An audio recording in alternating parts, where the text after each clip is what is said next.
Hey everyone, I hope you are enjoying the course so far. This is chapter 4. We are going to be talking all about the ideologies that developed in response to classical liberalism. So I hope everyone has a really good sense of what classical liberalism is, right? So it's those principles of freedom in the classical sense. Lots of principles of individualism, so on and so forth. And there were some flaws with it, right? It was a big ideological switch from a very traditional agriculture, monarch, religion based economy and political system to something very, very different that no one had seen before. So, of course, there's going to be kinks and things that people realize are, maybe this isn't the best ideological system. It doesn't fit my beliefs or values. And because of that, responses sprung up. So, classical liberalism and the Industrial Revolution transformed British society. There's no question about that. It was very, very significant. The industrial efficiency and the accumulation of wealth became more important than equality, being equal. Opponents of liberalism use this as leverage, and new ideologies arose in opposition to classical liberalism. Again, like I said, we had a society based on agriculture, land owning classes, and an interventionist government. And then we moved quite drastically to a society based on industry, middle class, and laissez faire government. So the responses I've kind of separated into two categories. One is in opposition, right? So if classical liberalism is on the right of the political spectrum, we are going to be looking at everything on the left, right? So the response, well, in opposition was to the left. And then the liberal response, so sticking to the right or sticking to freedom, that is the liberal response, which we'll look at a couple slides down. The first ideology that sprung out in opposition to classical liberalism that we're going to talk about, not chronologically, is socialism. So, socialism refers to any ideology that believes that resources should be controlled by the public for the benefit of everyone. Equality is achieved by providing some income security for all through guaranteed employment and living standards. And it's the starting point for these ideologies. Um, the starting point for these ideologies was the reform of the political, social, and economic structures of 19th century liberal society. Okay, so when we talk about socialism, socialism is another umbrella term. There's utopian socialism, democratic socialism, Marxist socialism. There's a bunch of different types of socialism, and all of them um, are connected to this desire to have a lot of collectivist principles, cooperation, public property, public good or collective good rather than individual good. Right? And then Marxism is on the extreme or radical end of socialism. Its radicalism differentiates it from other forms of socialism. It supports the abolition of private property, so no private property, and the centralization of the means of production in the hands of the state. So any type of economic good is decided by the state, how to produce, where to produce, and who gets it. The term came from French socialists in the 1880s, and it's in contrast to Karl Marx. So, as you'll learn, Karl Marx is the biggest name when it comes to communism. You'll often see Karl Marx and Adam Smith in juxtaposition or against each other, because Karl Marx is the godfather, if you will, of communism, and Adam Smith is the godfather of capitalism, right? So, two diametrically opposed ideologies. Um, However, Marxism didn't come from Karl Marx, right? It's a bunch of French socialists who looked at Karl Marx's work and said, let's take this to the extreme. So Karl Marx has even said, I am not a Marxist. And then the other one is classical conservatism, right? So when we talk about political systems in terms of their willingness to change, classical conservatives or conservatives in general are often a bit more pragmatic or not wanting to change as quickly or at all to the same extent as others. Okay. The biggest name or figure when we talk about classical conservatism is Edmund Burke. Okay, so Edmund Burke looked at what was happening in the French Revolution and said, "Whoa, like this is way too much." And then he kind of developed the ideology of classical liberalism. So, or sorry, classical conservatism. He did not accept the beliefs and values of classical liberalism. And he preferred the beliefs and values of that pre industrial past, right? Land ownership, monarchy, religion. And he believed that a lot of the reasons why the past was so important is because that's where a lot of the societal values and beliefs came from. So basically, he argued that change, if at all, has to honor the citizens of the past and the future. So you can't just change for the sake of changing or say our past is messed up, we need to change. Edmund Burke really believed that we had to look at our past and value our past. And he believed that established institutions run by the educated were necessary to control the uneducated masses, right? So he believed in pulling back a bit of the freedom in terms of saving or restoring kind of our classical values and beliefs. Luddites are often argued as like a bit of a classical conservative, um, but they are a bit more reactionary. It's not necessarily an ideology, it's basically a group of people who got together and said, hey, I do not like these societal changes. We need to do something about it. We need to do something about it now.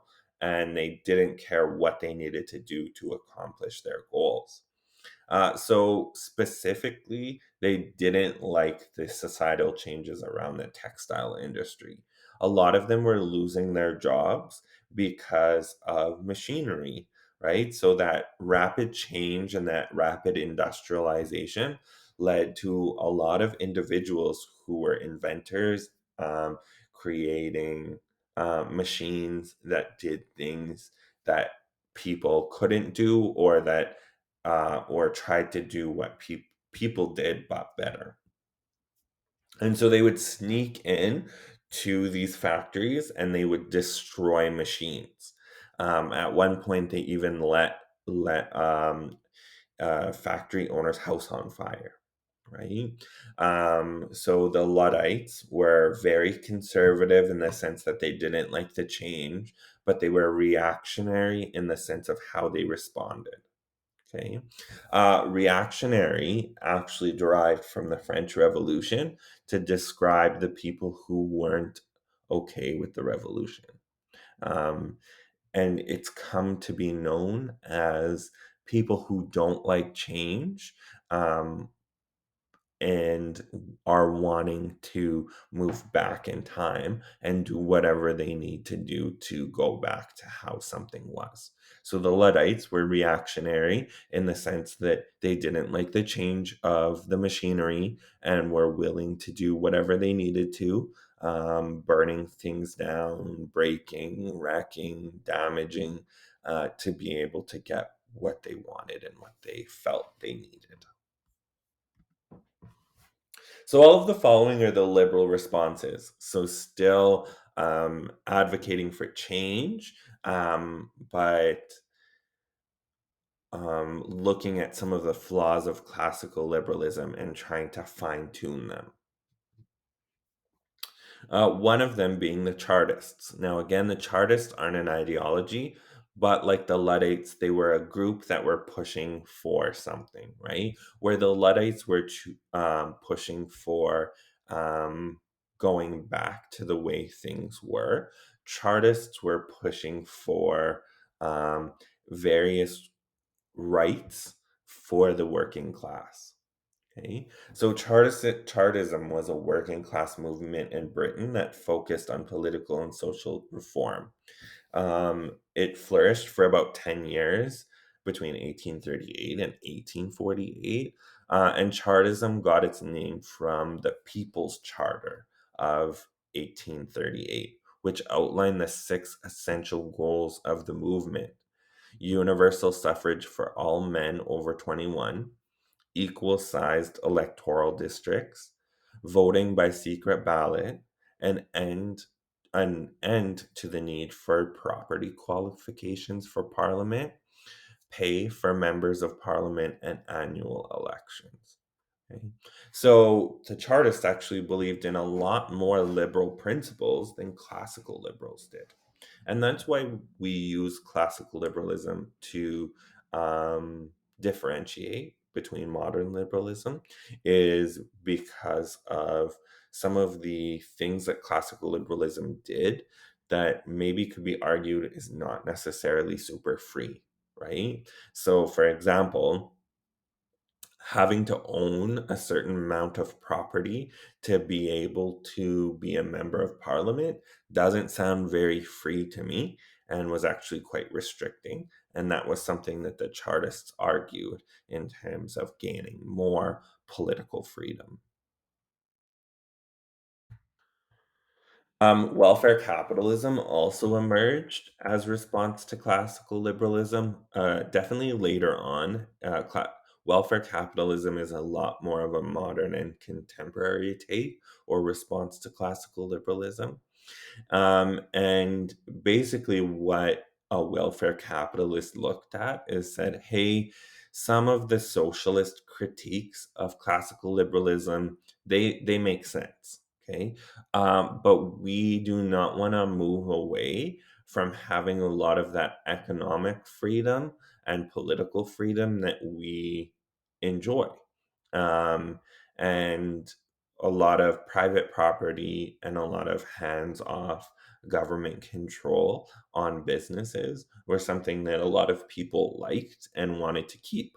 So they said, hey, why don't we combine some socialist ideas into our capitalist system, and try to get a bit of both worlds, right? So this is more of a mixed economy, where everyone still has private property.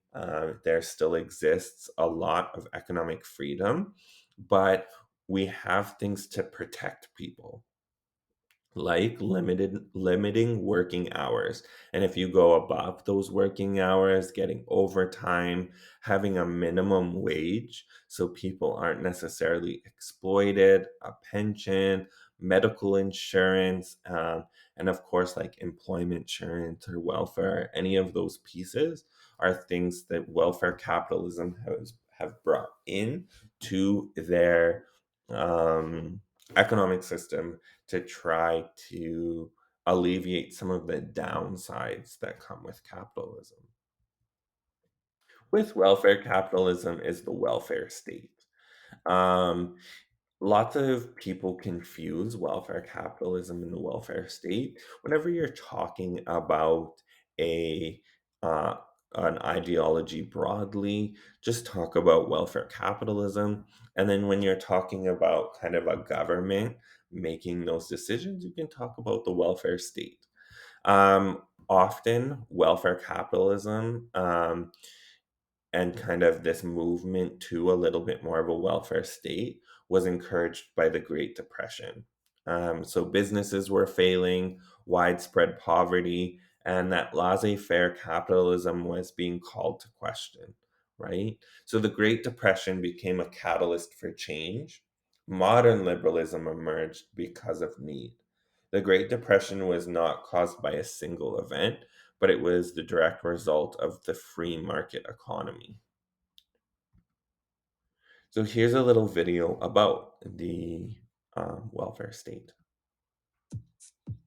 The Canadian welfare state, a multi-billion-dollar system that has been aiding our economy for years. So let's further investigate about our welfare state. What is Canadian welfare? It is a set of government programs that provides money to families who have used all other forms of financial needs and are still seeking assistance. Each system is funded by the federal, provincial, and municipal governments. However, each province and territory have their own unique system. The idea of welfare systems were brought up after World War II, but were not officially created until the 1960s. Although the idea was a controversial one at first, it is now one of the most valuable concepts that Canadian society has to offer. Why was welfare created? World War I and the 1929 stock market crash were followed by deflation and the Great Depression.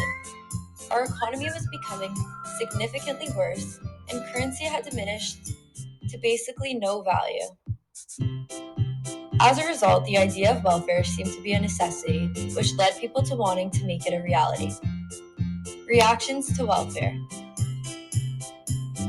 There were two main reactions towards the idea of welfare. The first side was the opposing side. They felt the government was babying them with handouts. These people felt they needed to be motivated to make their own money, and if the government were providing money to them, they would no longer feel motivated to work. The second side were those who liked the idea of welfare. These people felt comfort knowing that they had pensions, insurance, and security. Illustrated on the screen is a graph representing where our tax dollars are distributed in order to make welfare possible. The amount in the brackets is the quantity of our tax dollars that go to the specific cause, and the total is an estimate of the amount of money distributed to that sector yearly. As you can see, the majority of our taxes are given to support the elderly. This is because the large population of baby boomers are reaching the age of retirement, which means we need it to support a larger amount of retired people.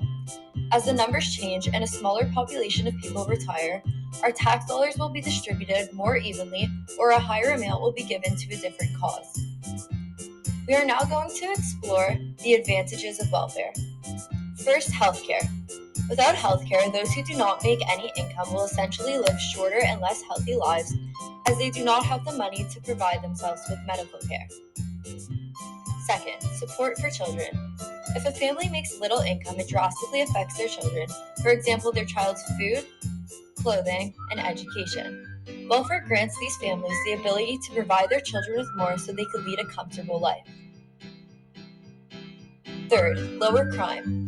Providing those in need with money takes away the need for them to commit crime in order to provide themselves with money or property. Fourth, income distribution. Welfare helps distribute a society's wealth more evenly. Societies with greater inequities in wealth generally suffer more social and political turmoil. The disadvantages of welfare. First is risk of fraud. The government must carefully investigate each case of welfare funds to ensure people are not claiming they are in need of welfare when they are not. Those who claim to need welfare when they do not are criminals, and they reduce the chances of helping others who truly need it. Second is dependency. Welfare can give people the idea that they are able to receive money while being unemployed, which essentially creates less motivated workers. Third, prevents marriage. Married individuals add their income to each other's, which prevents them from being eligible to receive future benefits. This reduces people's motivation to get married.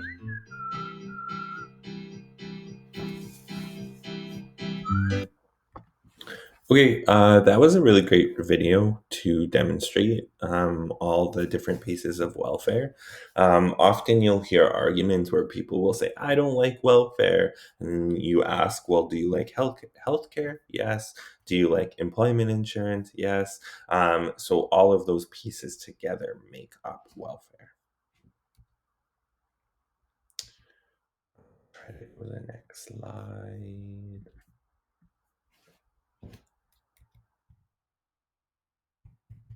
Not sure why it's not working. Okay, here we go. So next, moving on, we're going to talk about Keynesian economics, and it's tied a bit to welfare capitalism in terms of the fact that we have a capitalist system, but we are kind of pushing government intervention into certain parts of the economy. So after the Great Depression, a recession followed, which no one seemed to be able to do anything about.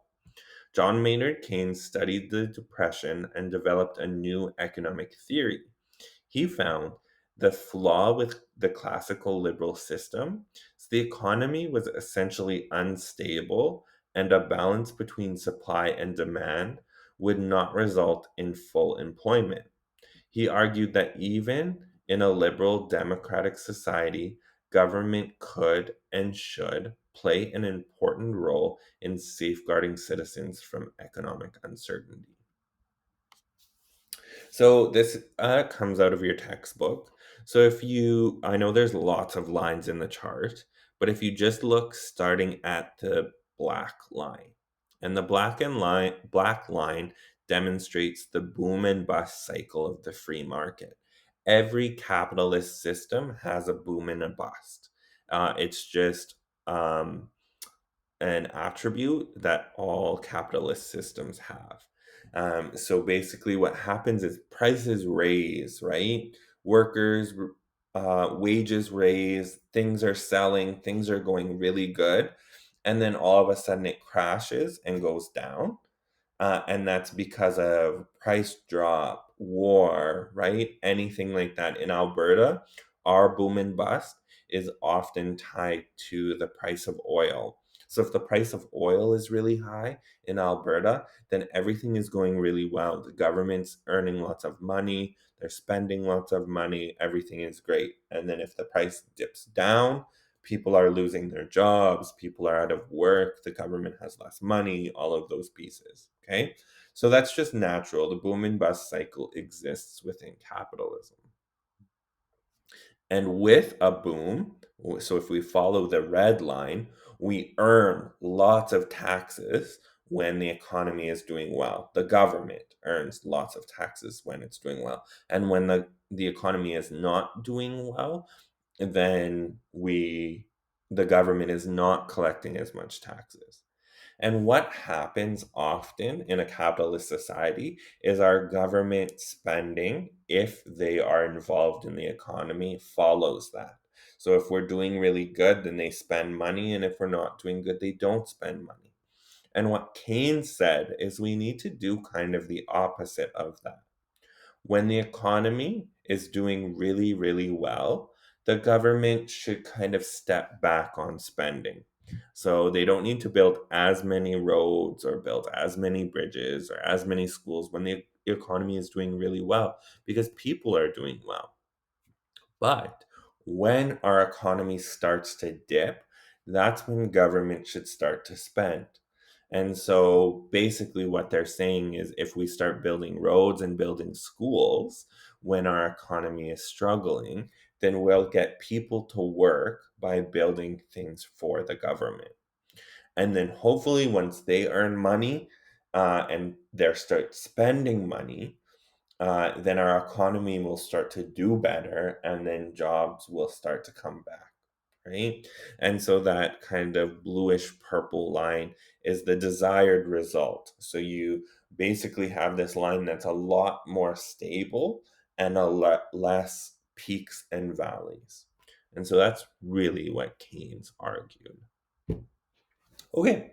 Well, that is all for the Google Slides that we're going through in this video lesson.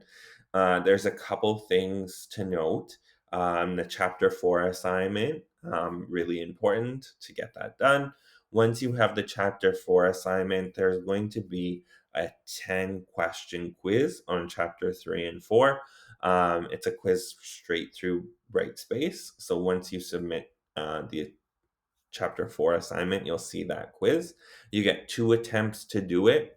Highest mark is the mark you keep. And of course, it's open book. So take your time with it and really try to figure out the answers to those quizzes. Okay.